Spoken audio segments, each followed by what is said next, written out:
รายการต่อไปนี้เป็นรายการทั่วไปสามารถรับชมได้ทุกวัย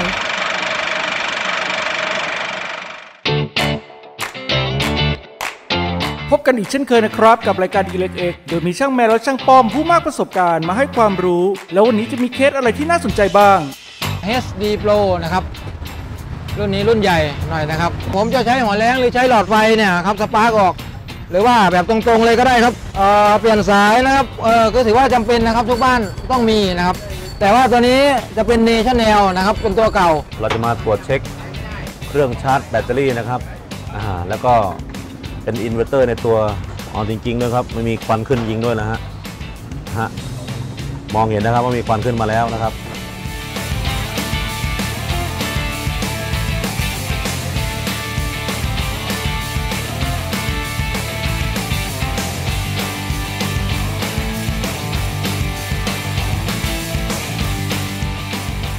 สวัสดีครับ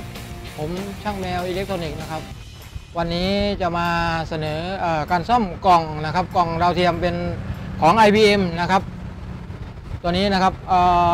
HD Pro นะครับรุ่นนี้รุ่นใหญ่หน่อยนะครับแล้วก็อาการที่ลูกค้าแจ้งมาคือนะครับจะติดแดงนะครับแดงก็แล้วก็จะกระพริบตลอดนะครับจะเป็นลักษณะนี้นะครับจะเห็นว่าแดงแล้วกระพริบปกติถ้าเป็นแดงอย่างนี้แล้วมันก็ต้องมีตัวเลขนะครับบูตขึ้นมานะครับแต่ตัวนี้ก็จะแดงแล้วกระพริบคือจะเป็นอย่างนี้ตลอดเลยนะครับผมสันนิษฐานนะครับก็คือว่าจ่ายไฟคือ power supply น่าจะเสียอยู่นะครับเราต้องทำ power supply ขึ้นมาก่อนนะครับเราต้องไปดูกันนะครับตอนนี้ก็เดี๋ยวเรามาถอดเช็คกันนะครับ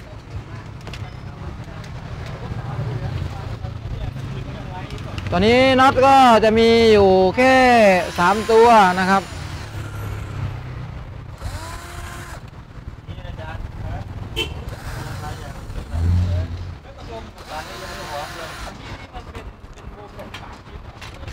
แกะฝามานะขั้นแรกเราก็วัดไฟดูนะครับไฟดูก่อนนะครับเดี๋ยวเราจะมาวัดไฟให้ดูนะครับตอนนี้เสียบปลั๊กไปแล้วนะครับแดงกระพริบนะครับทำไมแดงมันกระพริบนะครับมิเตอร์ตัวนี้นะครับแจ๋วนะครับนิ่ง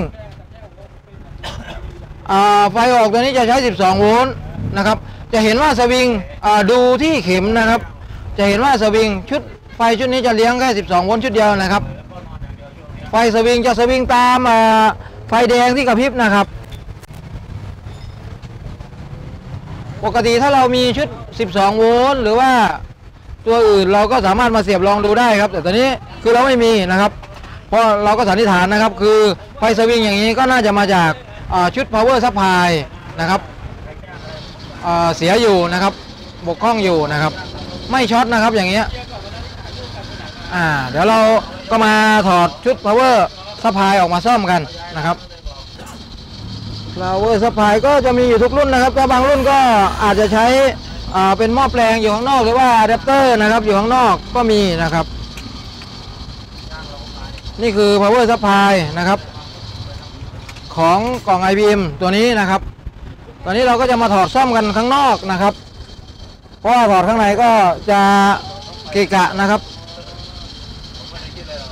เสียบปลั๊กไฟไปนะครับตรงนี้เราก็จะมาวัดดูนะครับปกติไฟ300มันจะสวิงไหมนะครับตัวนี้ปกตินะถ้าซ่อมก็เสียบผ่านหลอดก็จะปลอดภัยเพราะว่าเราถอดออกมาแล้วนะครับ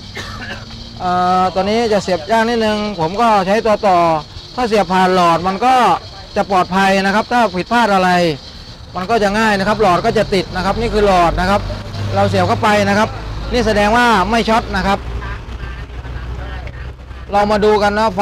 300โวลต์นะครับ C ตัวนี้นะครับเราก็ตั้งไว้ที่ 1,000 นะครับมันก็จะออกประมาณ250ไม่สวิงนะครับถึงสวิงก็นิดหน่อยนะครับไม่สวิงนะครับแต่ชุดไฟออกมันสวิงนะครับตามที่เราวัดเมื่อกี้นะครับ12โวลต์นะครับ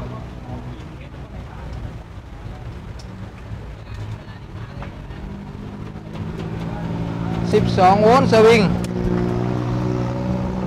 นะครับเนี่ยนะครับอ๋อนี่เป็นไดโอดนะครับจะขึ้นแล้วลงขึ้นแล้วลงนะครับแต่ตอนนี้จุดสังเกตเราง่ายๆเลยเราก็ต้องดูขั้นแรกนะครับเราถอดปลั๊กออกนะครับเรามาดูว่าไฟ300จากคอนเดนเซอร์ตัวนี้มันมีค้างหรือไม่นะครับถ้ามันมีค้างอยู่ชุดแรกตัวนี้นะครับชุดแรกชุดนี้ก็น่าจะเสียอยู่นะครับเพราะปกติเนี่ยบางทีถอดปลั๊กแล้วทิ้งไว้สัก 3-4 ชั่วโมงไฟก็ยังมีอยู่นะครับถ้าคอนเดนเซอร์ค่ามันสูงไมโครมันสูงนะครับบางทีเป็นวันนะครับยังไม่หายมาจับนะช็อตเลยนะครับช็อตนะครับตอนนี้เรามาวัดดูนะครับว่ามันยังมีไหมนะครับผมตั้งไว้ที่250จะเห็นว่าผมเมื่อกี้ถ้าทิ้งช่วงไว้ประมาณสัก1 นาที 2 นาทีนะครับจะไม่มีนะครับจะเหลือแค่40 กว่าโวลต์ถ้า40 กว่าโวลต์นี่ถือว่าชุดนี้ไม่น่าจะเสียนะครับเดี๋ยวผมจะลองวัดดูให้ใหม่นะครับที่ผมตั้งที่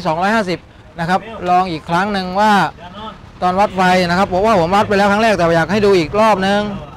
นะครับเนี่ยไฟจะขึ้นประมาณ250 260นะครับถ้าเราถอดออกปั๊บเดี๋ยวผมจะลองให้ดูนะครับผมถอดออกปั๊บแล้วนะครับถอดออกแล้วนะครับ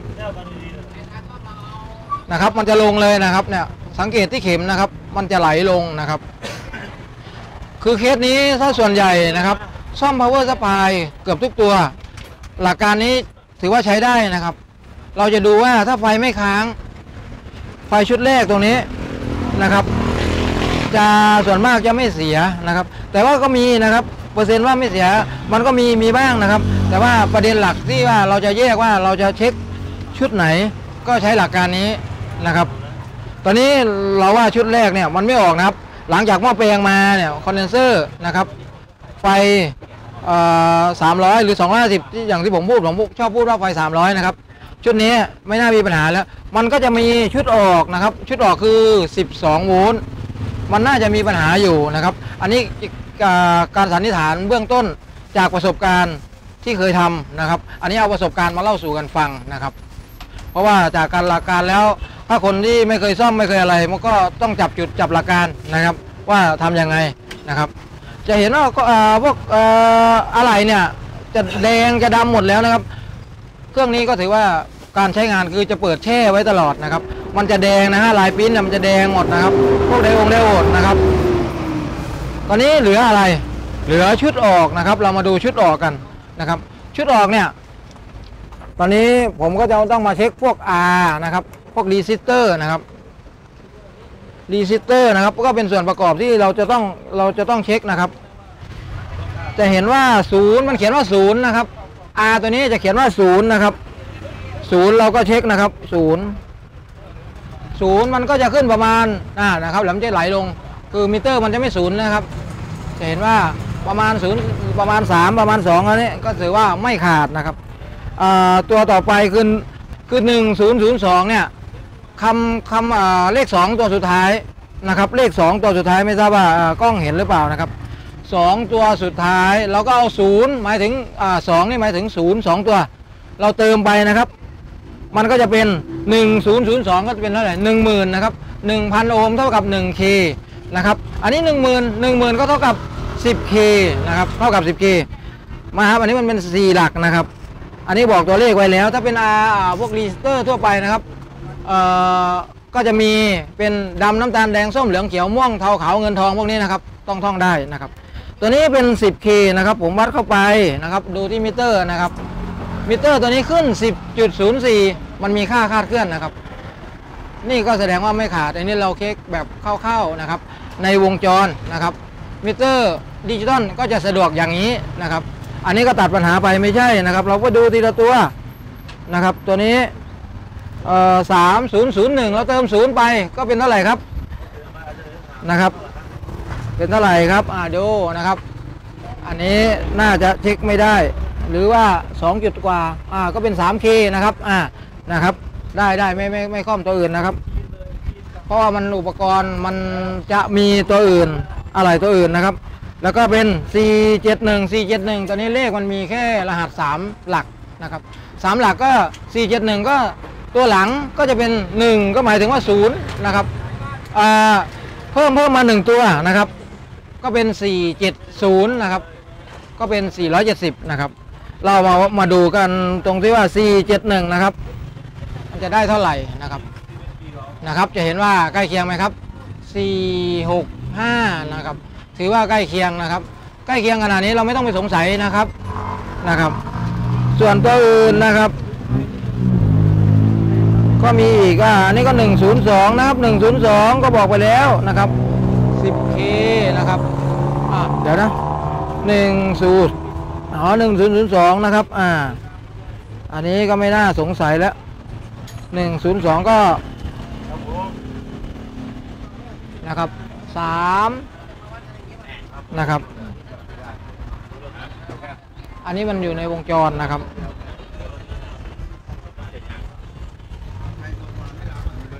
แล้วก็มีตัวนี้นะครับ3902นะครับ39มันมีอะไรคล่อมอยู่นะครับตอนนี้เราก็จะมาถอดเช็คดูนะครับตัวนี้น่าสงสัยแต่ว่าเพราะว่ามันน่าจะคล่อมอุปกรณ์หลายตัวนะครับการถอดอาชิปนะครับการถอดอาชิปก็ต้องใส่ตะกั่วไปให้เยอะหน่อยนะครับ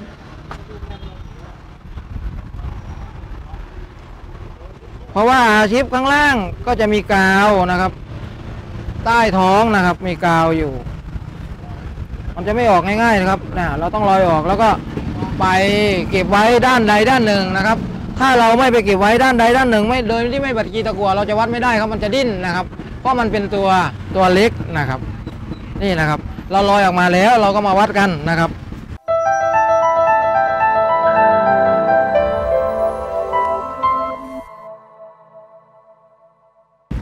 3902นะครับก็ได้39K นะครับอันนั้นค่าผิดพลาดนะครับดูนะครับดูที่มิเตอร์นะครับอันนี้มัน39002นะครับ3902นะครับก็เป็น39อันนี้ไม่สงสัยนะครับถอดออกมาอย่างนี้ถ้าอยากให้แน่นอนก็ต้องถอดอย่างนี้นะครับในการถอดก็ทำอย่างที่เห็นนะครับทำให้เห็นนะครับหลักการคร่าวๆมันจะมีออโต้นะครับตัวนี้ที่เราบอกชุดออกนะครับชุดไดโอดชุดอะไรเนี่ยก็มีส่วนเหมือนกันนะครับแต่ตัวนี้ชุดออโต้เนี่ยแล้วก็431จะเป็นตัวคุมไฟว่าให้ออกกี่โวลต์นะครับ12โวลต์จะเป็นตัวคุมเพื่อที่ไม่ให้ไฟเกินหรือขาดไปนะครับแต่ตัวนี้อุปกรณ์ตัวนี้คือไฟมันโหลดอยู่นะครับตัวอื่นเราเช็คหมดแล้วนะครับพวกซีพวกอะไรเราซีก็เราก็เช็คเป็นเข็มแบบตัวนี้ก็ได้นะครับตั้งไปRคูณ 1ก็ได้นะครับมันมี C อยู่ตัวหนึ่งเองนะครับไม่ขึ้นนะครับตัวนี้ไม่น่าสงสัยนะครับเพราะอาการนี้ถ้า C ตัวนี้ช็อตไปนะครับก็จะทำให้ไม่ออกนะครับแต่ว่าถ้า C ลักษณะ C คือแห้งนะครับพวกตัวนี้นะครับน่าจะ16โวลต์หรือ25นะครับ16โวลต์1,500 ไมโครถ้าตัวนี้แห้งอาการนี้ก็มีผลนะครับก็สวิงได้เหมือนกันคือโหลดได้เหมือนกันไม่ว่าตัวนี้นะครับทำให้เสียได้แต่ตัวนี้ผมจะหันมาดูทางนี้ก่อนนะครับตัวที่น่าสงสัยนะครับตอนนี้ก็เหลือคือเดี๋ยวใส่R39K ไปก่อนนะครับเดี๋ยวจะงงนะครับการบัดกีใส่ก็นี่แหละครับก็ตามนี้นะครับเสร็จแล้วเดี๋ยวเราค่อยล้างทีเดียวตอนนี้น่าสงสัยก็จะเป็นIC นะครับมันจะเป็น IC 431นะครับคือ3ขานะครับ IC ตัวนี้นะครับคุมไฟเนี่ยครับจะคู่กับออปโต้ตัวนี้ในวงจรเนี่ยนะครับตอนนี้เราสงสัย2ตัวเราวัดวัดได้นะครับคร่าวๆนะครับแต่ว่าถ้าวัดแล้วเนี่ยไม่เสียแต่ถ้าเราเปลี่ยนมันได้ก็มีนะครับออปโต้นะครับมันก็จะวัดขึ้นข้างไม่ขึ้นข้างอยู่ซีกหนึ่งนะครับด้านนี้ไม่น่าจะขึ้นนะครับขึ้นนะครับขึ้นด้านนี้มันในวงจรนะครับนี่มันขึ้นอยู่นะครับถ้าเราอยากชัวร์เราก็ต้องถอดมาวัดนะครับเดี๋ยวผมจะถอดมาวัดเลยนะครับ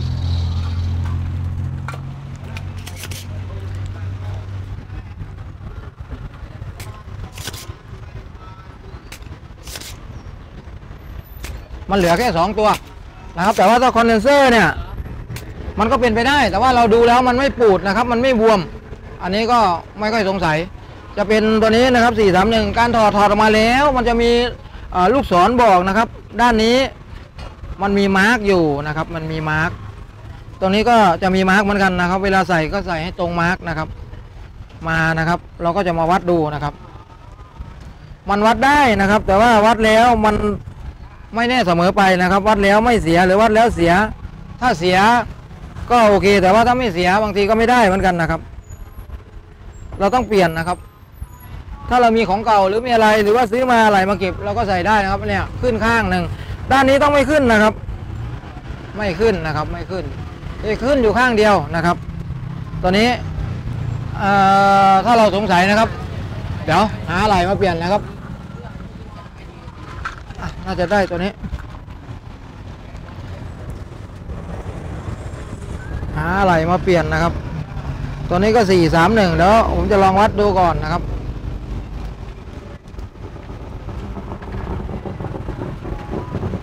ขึ้นนะครับไม่ขึ้นนะครับจะประมาณนี้นะครับด้านนี้จะต้องไม่ขึ้นนะครับไม่ขึ้นนะครับไม่ขึ้นเมื่อกี้เข็มผมโดนกันนะครับไม่ขึ้นเรามาลองใส่ดูก่อนนะครับบางทีมันไม่รู้นะครับเราต้องลองนะครับอย่าล้นเล็กมากต้องใส่ให้ถูกนะครับลูกศรของเขาจะมีมาร์กบอกนะครับจะมีมาร์กบอกเราก็บัดคีย์ไปก่อนนะครับพวกICมันจะวัดยากนะครับวัดแทบจะไม่รู้นะครับตอนนี้ผมเปลี่ยนไปตัวหนึ่งนะครับจะออกหรือไม่ออกนะครับแล้วก็มาดูกันก่อนตอนนี้ผมเสียบผ่านหลอดนะครับเสียบไปนะครับก็จะมาดูว่าไฟจะออกแบบไหนนะครับออกมาเหมือนเดิมหรือไม่นะครับบวกลบนะครับจะเห็นว่าสวิงเหมือนเดิมนะครับแสดงว่าออปโต้ตัวนี้ไม่เสียคือวัดแล้วไม่เสียนะครับแต่ว่าอยากลองนะครับแป๊บนึงนะครับเอาให้เห็นนะครับขึ้นแล้วลงขึ้นแล้วลงนะครับต่อไปนะครับก็จะมีมันก็จะเหลืออยู่คือ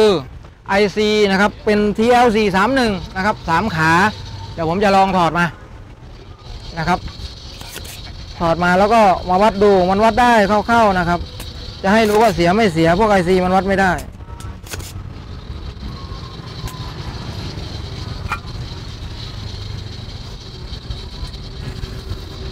ตัวนี้เป็น C431 นะครับมาดูการวัดดูวัด IC นะครับถ้าไม่มีตัวเทียบก็จะยุ่งยากอยู่นะครับวัดได้คือช็อตไม่ซีโร่อย่างนั้นนะครับถ้าซีโร่ก็เดี๋ยวตั้งย่านไปที่ R คนหนึ่งนะครับนะครับอันนี้แสดงว่าเห็นว่าขึ้นนะครับเพราะ IC มันจะจับจุดอะไรไม่ได้นะครับนอกจากมีตัวอย่างเทียบนะครับมันจะขึ้นข้างไม่ขึ้นข้างตัวนี้วัดแล้วคล้ายๆทรานซิสเตอร์นะครับแต่มันไม่ใช่นะครับแต่มันจะขึ้นน้อยกว่านะครับแล้วขึ้นถ้าเทียบแล้ว CE ก็จะขึ้นนะครับเนี่ยถ้าเป็นไปได้ถ้าเรามีสำรองนะครับก็เอามาเปลี่ยนแล้วว่าเดี๋ยวผมจะลองมันมีตัวใหม่อยู่นะครับใช้ได้อยู่นะครับจะวัดแล้วจะเป็นยังไงนะครับตัวนี้ตัวเก่าผมวัดไปแล้วนะครับจะเห็นว่าเหมือนกันนะครับเหมือนกันแล้ววัด CE อันนี้ผมสมมุตินะครับ IC มันไม่มีขานะครับ CE นะครับขึ้นข้างไม่ขึ้นข้างนะครับตัวนี้เป็นตัวเก่านะครับที่ผมถอดมาจากวงจรตัวนี้นะครับซัพพลายตัวนี้ตัวใหม่ที่ผมได้มานะครับผมจะมาลองใส่ดูนะครับใส่เข้าไปนะครับทำการบัดกรีกันนะครับ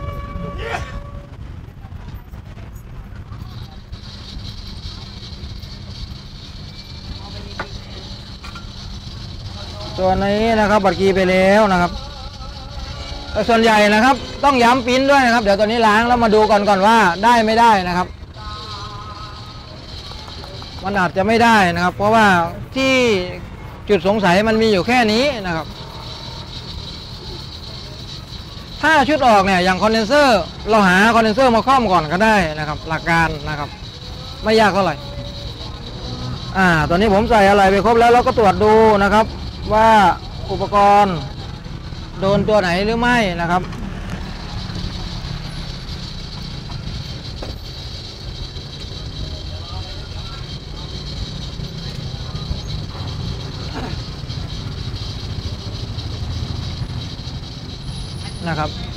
เดี๋ยวเราก็จะมาลองเสียบดูมาวัดไฟดูครับตั้งมาที่ย่าน50 DC นะครับ50 DC นะครับจับกาวนะครับจะเห็นว่าออกนะครับวัดเข้าๆเมื่อกี้เดี๋ยวดูอีกทีนึงนะครับให้นิ่งๆเลยครับ12ตอนนี้นิ่งแล้วนะครับตอนนี้12โวลต์นะครับจะเห็นว่าออกนิ่งนะครับตัวเสียก็น่าจะเป็นตัวนี้นะครับไม่น่าจะเป็นแล้วนะครับนิ่งแล้วนะครับตอนนี้เราก็เดี๋ยวจะมาลองใส่เครื่องกันดูนะครับเอาถอดปลั๊กก่อนนะครับใส่เครื่องกันถ้าใส่เครื่องก็เดี๋ยวหาอะไรรองนิดนึงเพราะว่ายังไม่ได้ใส่เลยนะครับเราจะใส่แบบพอได้ลองก่อนนะครับลองเพราะว่าเรายังไม่ทราบว่าจะจบไม่จบเพราะใส่เครื่องไปแล้วโหลดก็มีนะครับใส่เครื่องไปแล้วใช้ไม่ได้ก็มีนะครับอันนี้ผมจะผ่านหลอดนะครับจะเห็นว่าแดงเนี่ยครับขึ้นมาแล้วนะครับบูตขึ้นมาแล้วนะครับตอนนี้เราก็จะมาวัดไฟดูนะครับว่าไฟได้ไหมนะครับ12โวลต์นะครับ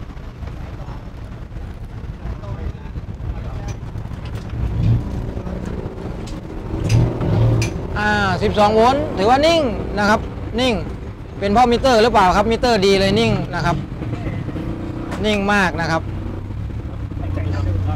ขึ้นมาแล้วนะครับนี่นะครับขึ้นมาแล้ว000ถ้าอย่างนี้ได้นะครับซัพพลายถือว่าผ่านนะครับขึ้นมาแล้วแต่ว่าเรายังไม่ได้ใส่นะครับสายอากาศนะครับเรายังไม่ได้ใส่สัญญาณนะครับตอนนี้เราก็จะมาเก็บตรงนี้ก่อนนะครับตอนนี้ผมเสียบผ่านหลอดอยู่นะครับ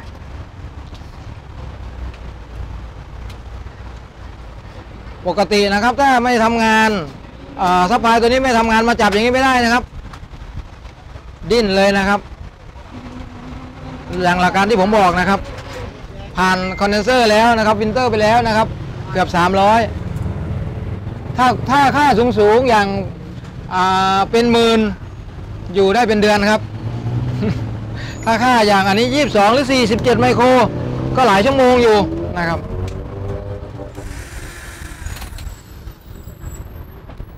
ให้แม่บ้านถอดเครื่องนะครับที่บ้านเสียบรองไว้ตั้งหลายวันเขาไปถอดนะครับโดนเขาบอกว่ามันยังมีไฟอยู่ผมหลายวันแล้วนะครับยังช็อตเลยนะครับตอนเย็นรีบถามใหญ่เลย ไฟมาจากไหนนะครับ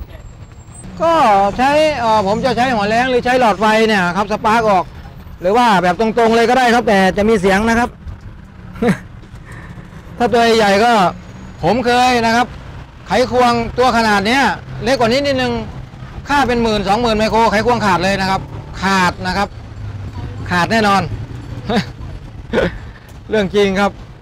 ค่าสูงตัวนี้ผมใส่ไปแล้วนะครับเดี๋ยวเปิดทีวีดูก่อนแล้วหาสายมาต่อดู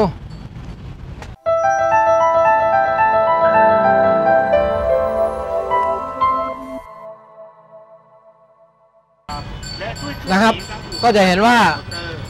ใช้ได้นะครับตัวเลขขึ้นมานะครับ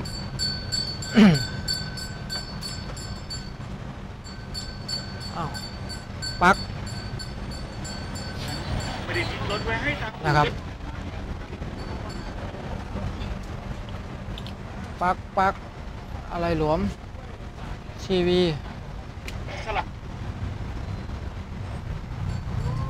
ไมค์ทีวีดับ พยายามเรียบเรียงเพื่อไม่ให้ท่านผู้ชมเกิดการสับสนในแต่ละเคสที่นำเสนอเรามาติดตามรับชมกันต่อจะเห็นว่าได้ทีวีช่างดำครับช่างดำครับทีวีตัวนี้ดับขอทีวีตัวนั้นหน่อยมาจับให้หน่อยเร็วทีวีดับแล้วมาเดี๋ยวเรามาประกอบตัวนี้ก่อนนะครับเดี๋ยวเรามาประกอบตัวนี้ก่อนดีกว่านะครับประกอบเครื่องก่อน IBM ก่อนถอดปลั๊กออกมาแล้วนะครับประกอบก่อนนะครับ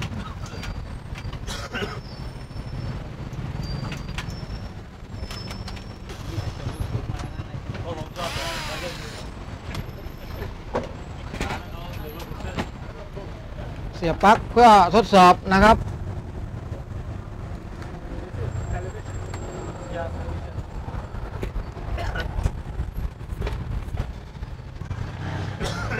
นะครับเปิดมาแล้วนะครับเรามาเทสกันเครื่องก็จะบูตนะครับเปิดครั้งแรกนะครับจะเห็นว่าใช้ได้นะครับเร่งลดโวลูมได้เปลี่ยนช่องได้นะครับมาดูนะครับเนี่ยนะครับสรุปนะครับตัวนี้คือ power supply เสียนะครับที่ผมเปลี่ยนไปก็มีออปโต้นะครับออปโต้ตัวหนึ่งแต่ออปโต้นี้ไม่น่าจะเสียนะครับออปโต้ไม่น่าจะเสียนะครับเสียที่431ตัวคุมนะครับคุมไฟ12ตัวนี้นะครับจะเป็น431เป็น IC นะครับ3ขาสรุปคือกล่อง IBM ตัวนี้นะครับ power supply เสียก็สรุปก็ปิดงานนะครับต่อไปนะครับเราก็จะมาดูเตารีดนะครับเดี๋ยวผมจะมาทำการเปลี่ยนสายเตารีดนะครับเป็นเคสต่อไปเลยนะครับเพราะลูกค้าแจ้งมาว่าให้เปลี่ยนสายคือสายช็อตขาดไปแล้วถ้าอย่างนี้สายถือว่าเก่ามากนะครับก็จะเป็นอันตรายนะครับเดี๋ยวขอลดเสียงนิดนึง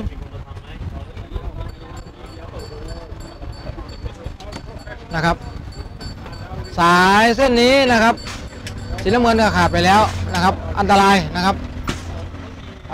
เปลี่ยนสายต่อเลย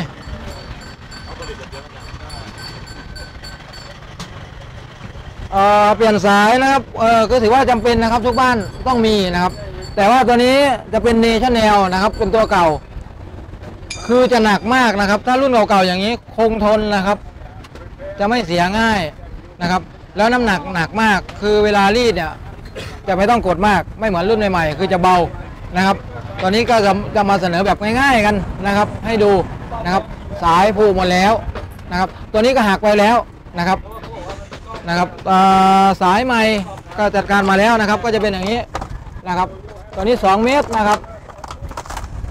ใช้สายทั่วไปไม่น่าจะได้นะครับต้องเป็นสายเตารีดเลยนะครับกระแสอาจจะไม่พอนะครับอาจจะร้อนนะครับสายเตารีดเนี่ยต้องเน้นหน่อยนะครับเพราะว่ากินไฟเยอะนะครับวัตต์สูงนะครับเฉพาะเนี่ยสายต้องเป็นสายของมันเลยนะครับมาถอดออกนะครับตัวนี้นะครับจะเป็นเขียวนะครับแถบเหลืองก็จะกาวนะครับก็จะเขียนบอกนะครับว่ากาวตรงนี้จะเขียนเนี่ยมีสัญลักษณ์บอกว่าเป็นกาวนะครับลูกศรคือขีดแล้วก็เนี่ยครับเนี่ยลงมาคือลักษณะกาวนะครับก่อนถอดอะไรถ้าเราจำไม่ได้เราก็ดูไว้นะครับหรือเขียนไว้นะว่าสายไหนอยู่ตรงไหนพวกนี้ผิดไม่ได้นะครับตัวนี้นะครับเราก็ถอดออกมาแต่น็อตเนี่ยไม่ใช่ของมันแล้วนะครับแต่ว่ารุ่นนี้รุ่นเก่าแล้วทนมากนะครับน็อตอยู่ตัวนี้ตัวหนึ่งนะครับบางคนถอดมาบางท่านถอดมานะครับจำไม่ได้นะครับจำไม่ได้ก็จะยุ่งยากนะครับ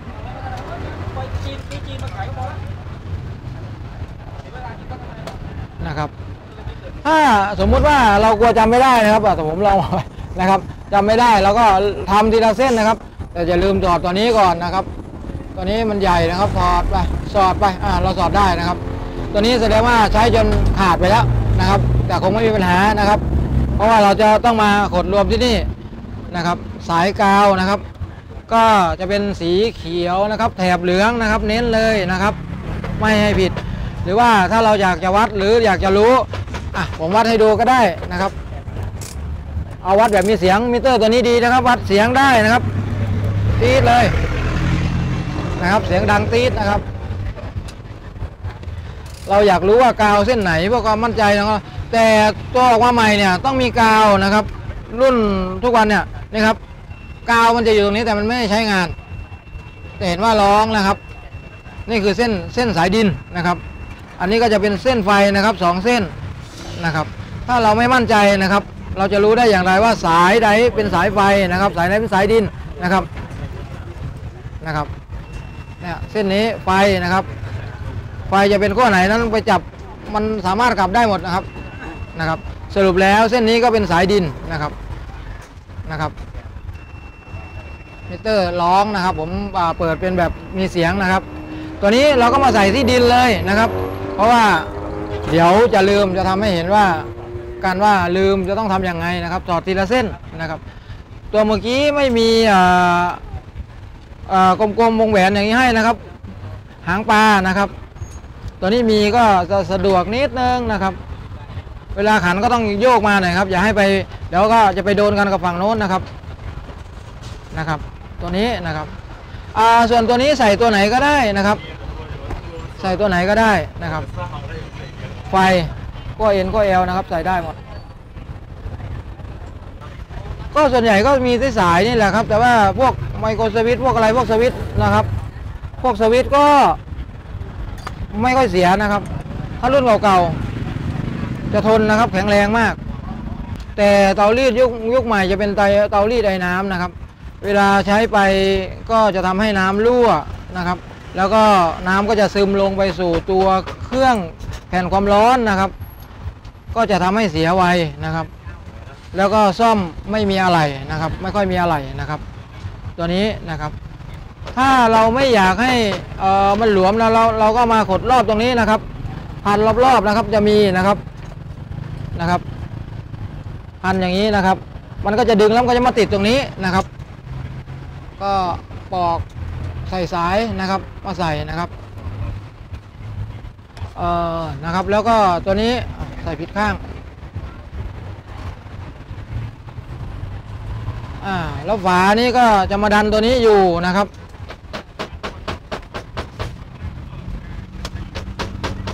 ก็จะทำให้สายหลุดออกมา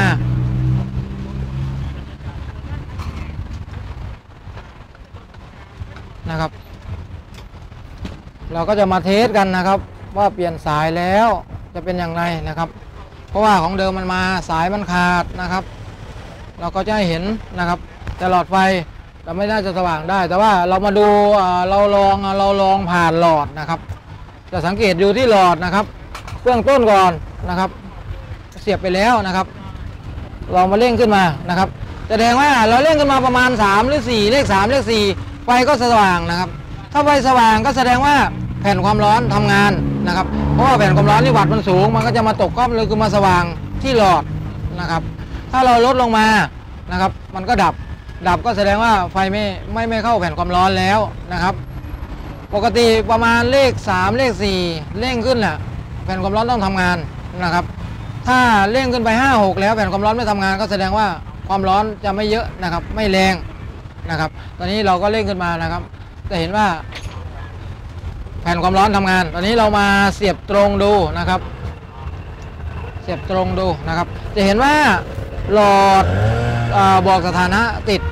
นะครับถ้าเราลดลงมานะครับก็จะต้องดับด้วยตอนนี้เราลองจริงแล้วนะครับลองจริงนะครับร้อนขึ้นมานะครับร้อนขึ้นมานะครับก็การเปลี่ยนสายเตารีดก็จุดเน้นจุดหลักๆก็ดูที่สายนะครับพวกนี้มันผิดไม่ได้นะครับเพราะว่าไฟมัน220โวลต์นะครับถ้าผิดเอากาวไปใส่ไฟนะครับท่านมาจับแท่นก็จะดูดท่านนะครับคืออันตรายมากๆนะครับถ้าทางที่ดีถ้าท่านความรู้ไม่มั่นใจก็ส่งช่างนะครับตัวนี้ถือว่าเป็นอันตรายนะครับแต่ว่าถ้าท่านชำนาญแล้วทำแบบรอบคอบหน่อยนะครับก็สามารถทำได้ก็ ผิดงานสำหรับงานเตารีดนะครับเปลี่ยนสายนะครับทั้ง2เคสก็จบเรียบร้อยด้วยดีก็ขอสรุปปิดเคสแค่นี้ครับขอบคุณครับสวัสดีครับ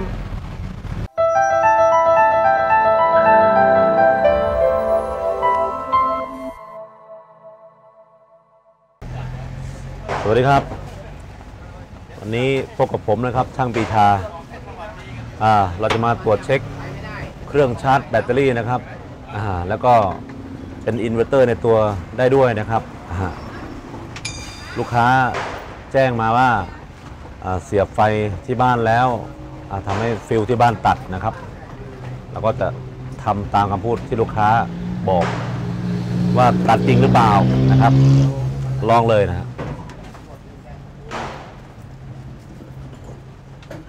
เสียบไฟผ่านหลอดก็ช็อตแน่นอนนะครับผมเราจะลองดูก่อนว่าที่บ้านเขาฟิลตัดจริงหรือเปล่านะฮะจะลองดูก่อนนะครับจะมีอะไรผิดปกติก็หรอครับจริงๆด้วยครับไม่มีควันขึ้นยิงด้วยนะฮะมองเห็นนะครับว่ามีควันขึ้นมาแล้วนะครับโอเคไม่เป็นไรเดี๋ยวผมจะทำให้มันหายควันนะครับทีนี้ช็อตแน่นอนนะครับเราก็จะมาลื้อหม้อแปลงนะครับพันให้มันหายช็อตเราจะเช็คดูนะครับว่าพอร์ตอินพุตมันมีไฟกี่เส้นนะครับผมร้อนอยู่นะครับเนี่ยมีทั้งหมด1 2 3 4นะครับมี4เส้นนะครับอินพุตเอาพุตจะมี2เส้นครับเส้นใหญ่นะครับผมเราก็ต้องมาร์กก่อนครับเราจะได้จำได้เวลาเราลื้อแล้วก็พันคืนกลับคืนเหมือนเดิมนะครับวิธีการมาร์กผมมาร์กเข้าใจง่ายๆนะครับ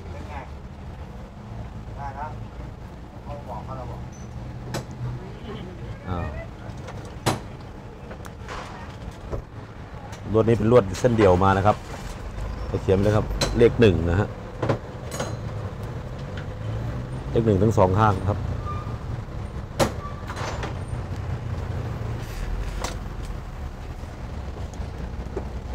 ตัดเลยนะครับจะได้จำได้ครับแต่ตรงนี้เราไม่ต้องมาร์คครับไม่ต้องมาร์คเป็นเลขนะครับเพราะมันมีสีบอกอยู่แล้ว สีแดงนะครับสีดำนี่ก็เป็นสีเหลืองครับ1 2 3 4เส้นเรียบร้อยนะครับแล้วก็เส้นใหญ่แล้วก็บักเกียร์ออกมานะครับเนี่ย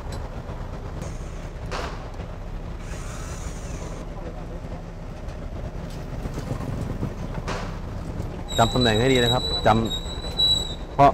กดเอาพุทมันมีอยู่3เส้นจำได้ง่ายๆครับตัวนี้จะไม่งงนะครับเซนเตอร์ก็อยู่กับมิเตอร์ตัวนี้นะครับ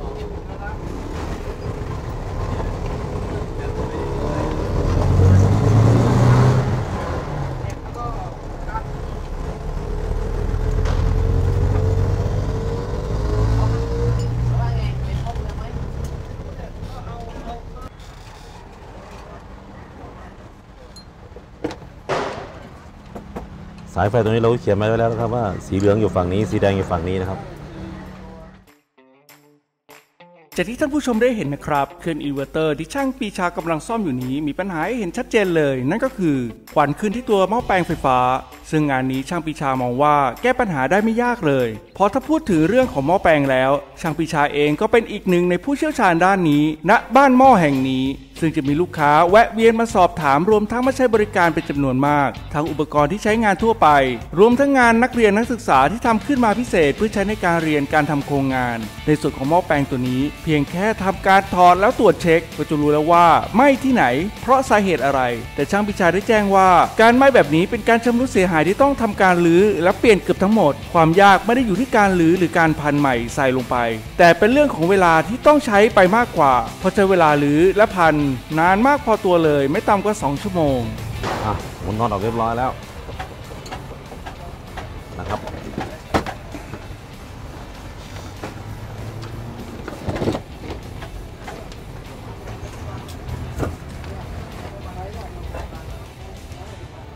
ครับจำตำแหน่งไว้ด้วยนะครับว่ามันสายออกฝั่งเดียวกันนะครับ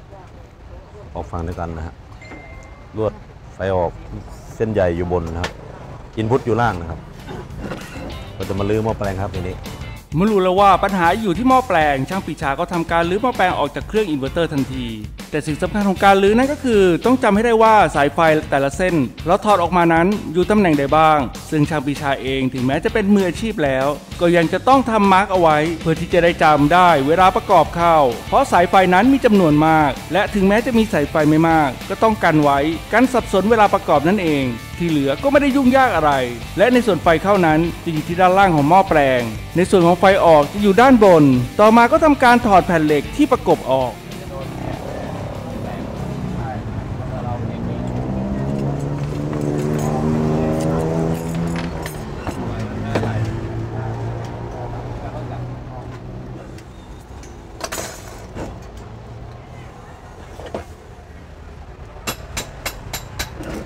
ข้อออกได้เลยนะครับรุ่นนี้น่าจะออกง่ายนะฮะเหล็กฮะเพราะไม่ต้องข้อแรงมากนะครับรู้ว่ามันออกง่ายแล้วก็จะลื้อง่ายครับทีนี้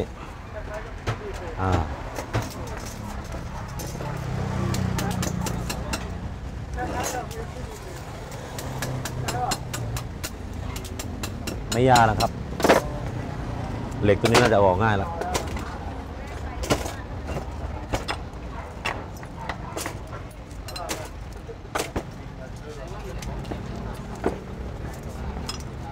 นี่ก็เวลาใส่ก็เราก็จะใส่คืนเหมือนเดิมนะครับลื้อออกมาเสร็จนะครับรุ่นนี้น่าจะมาประมาณใส่ครั้งละ3 แผ่นนะครับเหล็ก EI นะฮะพยายามทำตามของเก่าดีที่สุดนะครับทำตามเดิมของเก่า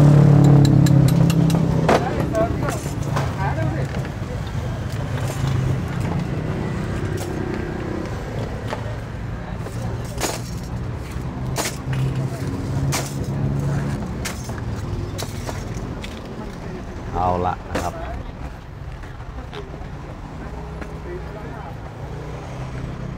มันจะเสียชุดอินพุตนะครับเราก็จะซ่อมเฉพาะพันใหม่เฉพาะพุตกดอินพุตมานี่แหละครับแล้วก็ไฟออกเราก็จะใช้ลวดเก่านะครับลวดเดิมนี่แหละครับตัวนี้นะครับ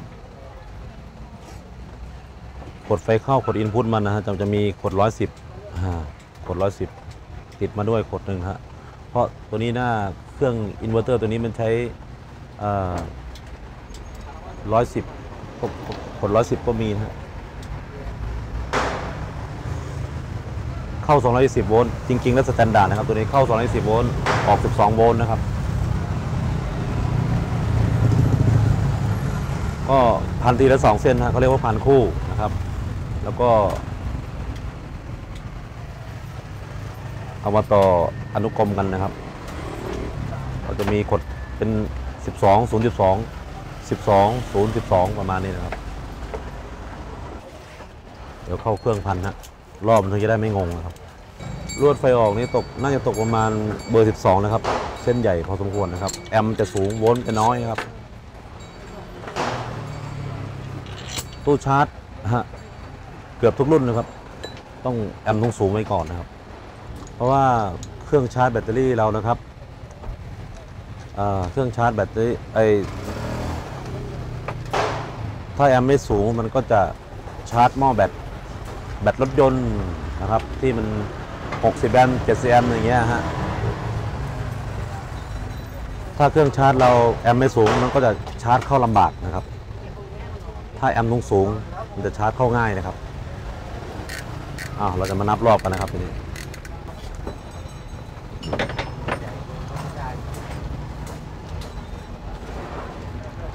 พันคู่ก็ต้องเขียน2 เส้นอย่างนี้นะครับ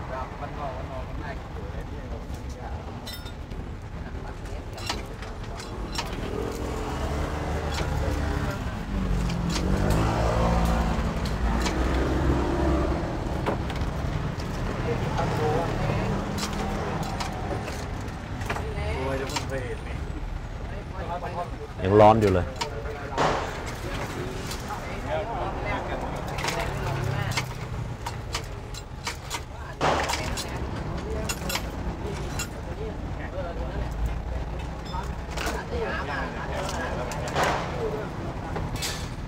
ได้ทั้งหมด27รอบนะครับ27รอบนะครับแล้วก็จะมากดอินพุตครับทีนี้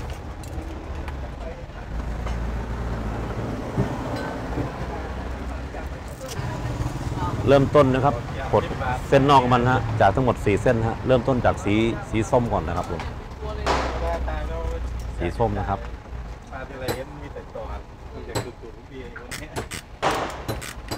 ตั้งมิเตอร์แล้วก็ดึงเลยครับทีนี้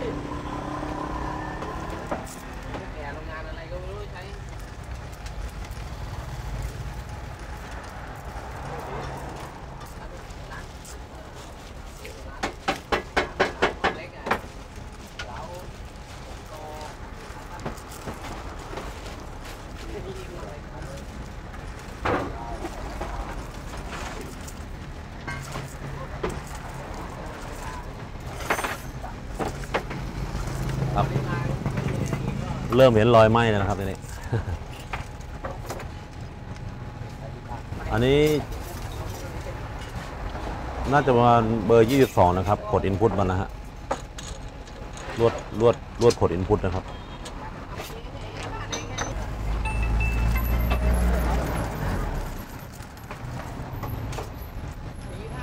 ดึงจากสีส้มมาถึงออกเป็นสีดำนะครับเขียนสีดำนะครับได้71รอบนะครับมีดึงต่อฮะดึงต่อแล้วก็เขียนต่อมานะครับดึงต่อมาสีดำครับตั้งมิเตอร์ใหม่อีกทีครับจะได้ไม่งง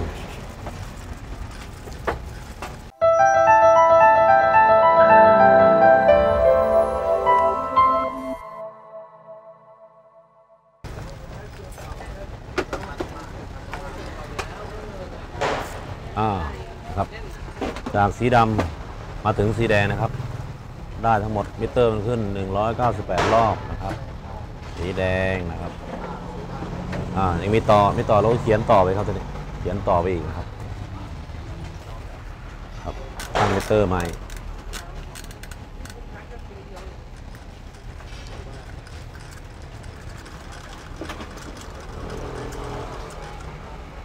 หมดแล้วครับตัวนี้จากสีแดงที่เรามาร์กไว้นะครับตั้งแต่ที่แรกออกมาเลข1นะครับโดนเลข1นะครับทั้งหมด245รอบเบอร์22นะเบอร์ลวดด้านเอาพุทเบอร์12นะครับเมื่อกี้เลข1มันออกสุดท้ายตรงนี้ฮะแล้วก็กับบ๊อบบินเรานะครับให้มาอยู่ตำแหน่ง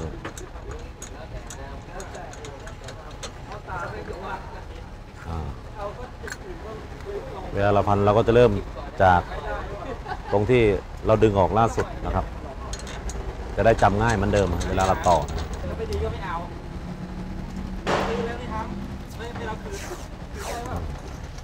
กระเกาแปะบ๊อบบินเก่าไว้ก่อน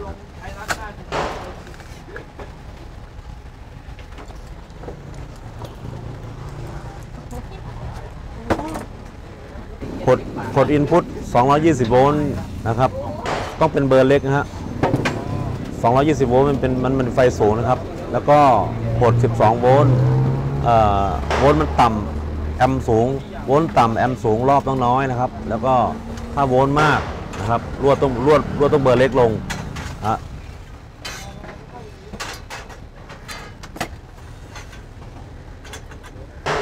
ครับนี่คือที่เราถอดมาทีแรกนะครับ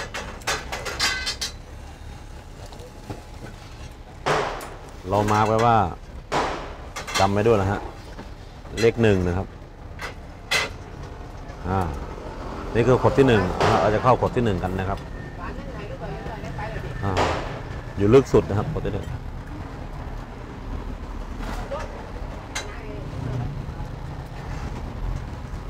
พันไปทั้งหมด245รอบนะครับมือมันช้าเอามอเตอร์ปั่นเลยนะครับ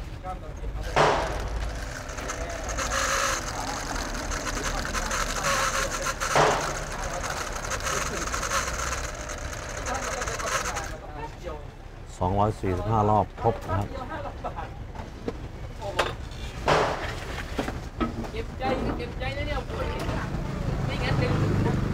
เป็นสีแดงนะครับ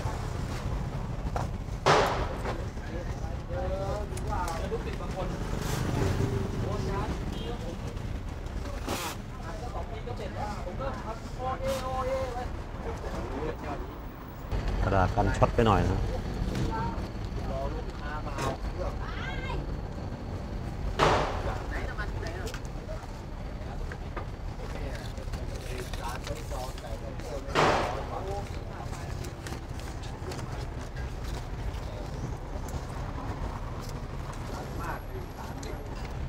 ตั้งมิเตอร์แล้วก็ไปต่อนะครับ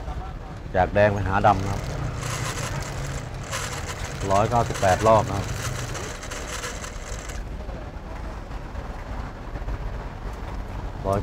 198 รอบเป็นสีดำนะครับตัวนี้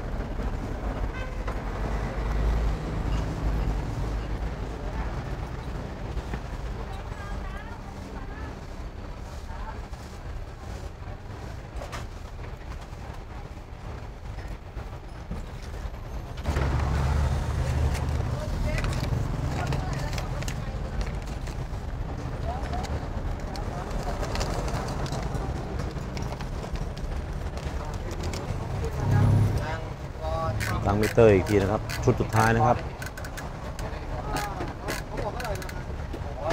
สีดำไปหาสีส้ม71 รอบนะครับ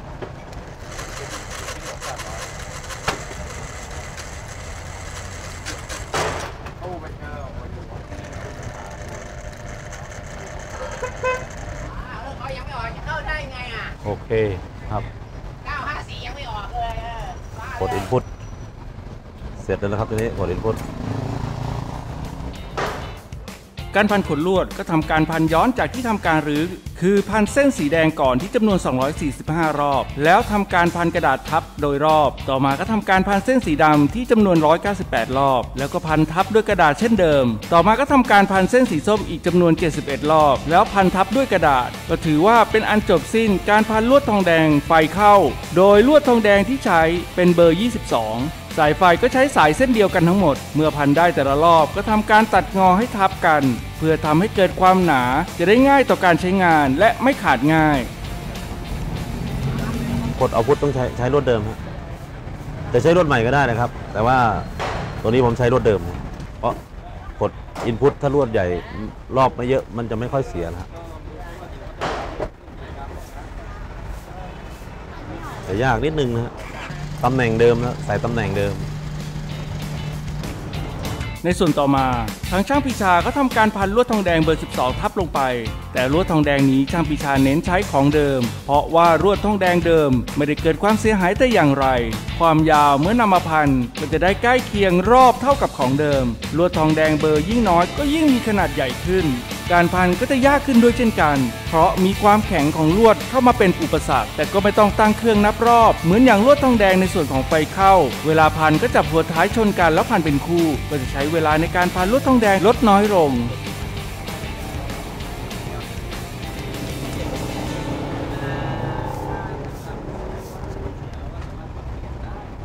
แข็งนิดนึงนะครับ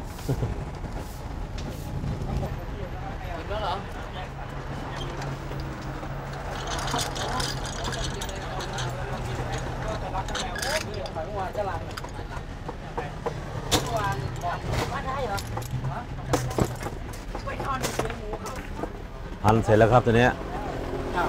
ต่อไปเราก็จะใส่เหล็กนะครับตัวนี้เมื่อกี้ทีละ3นะฮะแผ่นทีละ3แผ่นนะฮะเมื่อการพันลวดทองแดงทั้งไฟเข้าและไฟออกเข้ากับตัวบ๊อบบิ้นเรียบร้อยหมดแล้วต่อมาช่างปีชาก็นำแผ่นเหล็กตัว E และตัว I เข้ามาประกบด้านในตามเดิมเหมือนกับตอนแรกที่ทำการถอดออกมาดูจากการทำแล้วไม่ยากนักแต่ทำจริงก็ใช้เวลาพอสมควรโดยการใส่แผ่นเหล็กตัว E เข้าไปให้หมดเสียก่อนโดยวางสลับกันต่อมาก็ทำการใส่แผ่นเหล็กตัว I ขั้นระหว่างชั้นของแผ่นเหล็กตัว E นะครับเราเทสนะฮะเทสคร่าวๆดูก่อนนะครับว่าเราพันมาเมื่อกี้เป็นช็อตหรือเปล่าที่ไฟ220ผ่านหลอดนะครับโอเคครับไม่ช็อตแล้วครับควันไม่ขึ้นแล้วฮะ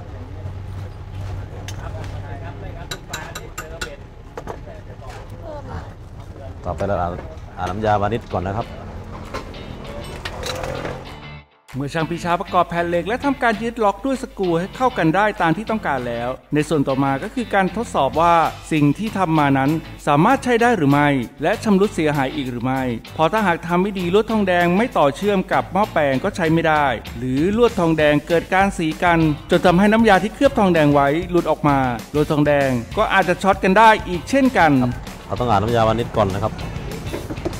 ในส่วนของการชุบน้ำยาวานิชนั้นสำคัญนะครับเพราะจากที่สังเกตช่างที่พันหม้อแปลงหรือพันขนลวดทุกคนล้วนแล้วแต่ต้องเคลือบด้วยน้ำยาวานิชที่ตัวอุปกรณ์ชิ้นนี้ทั้งสิ้นสาเหตุหลักๆเพื่อที่จะใช้เป็นตัวเคลือบลวดทองแดงอีกชั้นหนึ่งเพื่อกันลวดสัมผัสกันกระดาษในส่วนที่โดนน้ำยาเมื่อแห้งแล้วจะแข็งก็จะเป็นตัวยึดเหนี่ยวที่ดีในส่วนของเหล็กที่โดนน้ำยาก็จะเกิดการยึดเกาะที่แน่นขึ้นในส่วนของน้ำยาวานิชนั้นให้ผสมกับทินเนอร์เพื่อให้เจือจางลงและลดความข้นเหนียวของตัวน้ำยาวานิชลงทำให้เวลาใช้งานง่ายขึ้นโอกาสเข้าถึงในทุกซอกทุกมุมก็มากขึ้นความเร็วในการแห้งก็เร็วขึ้นด้วยเช่นกัน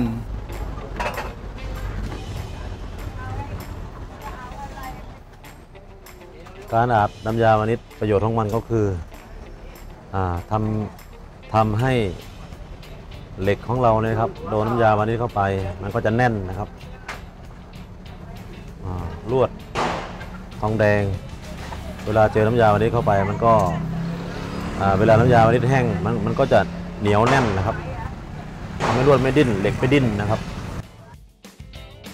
เมื่อลงน้ำยาวานิชไปแล้วก็ต้องรอเวลาให้ตัวน้ำยาวานิชแห้งตัวให้ดีเสียก่อนไม่เช่นนั้นตัวน้ำยาวานิชจะไปเปิดเปื้อนที่ตัวอุปกรณ์ชิ้นอื่นๆที่อยู่ภายในเครื่องหรือหยดใส่ตัวเครื่องด้านในให้เป็นก้อนทำให้ไม่สวยงามก็จะเสียเวลาในส่วนนี้ไปสักพักใหญ่เช่นกันและเมื่อได้หม้อแปลงที่แห้งแล้วก็ทำการขูดปลายลวดทองแดงของแต่ละเส้นออกแล้วทำการประกอบตัวหม้อแปลงเข้าที่ตามเดิมและทำการต่อสายไฟตามสีต่างๆที่ได้เคยทำสัญลักษณ์เอาไว้เมื่อประกอบหมดแล้วก็ถือว่าเสร็จสิ้นรอทำการทดสอบว่ามีไฟหรือไม่อีกทีเห็นแบบนี้แต่ทำจริงๆใช้เวลาทำต่อเนื่อง 2-3 ชั่วโมงเลยทีเดียวครับครับผมขั้นตอนสุดท้ายนะครับเทสดูนะครับว่ามีไฟออกหรือเปล่านะครับทีนี้เราลองทีแรกนะครับไฟเข้าอินพุตเข้าไปจะมีควันขึ้นอันนี้หายนะครับทีนี้มีไฟประกายไฟออกแล้วนะครับแค่นี้ก็ถือว่าโอเคนะครับใช้งานได้แล้วนะครับอินเวอร์เตอร์นะครับเข้า210ออก12โวลต์ DC เสร็จงานเรียบร้อยแล้วครับงานสมบูรณ์ 100% นะครับเครื่องชาร์จก็ดีอินเวอร์เตอร์ก็ดีนะครับโทรมาที่เบอร์ช่างปีชาได้นะครับผมสำหรับวันนี้ขอบคุณทุกท่านนะครับผมสวัสดีครับ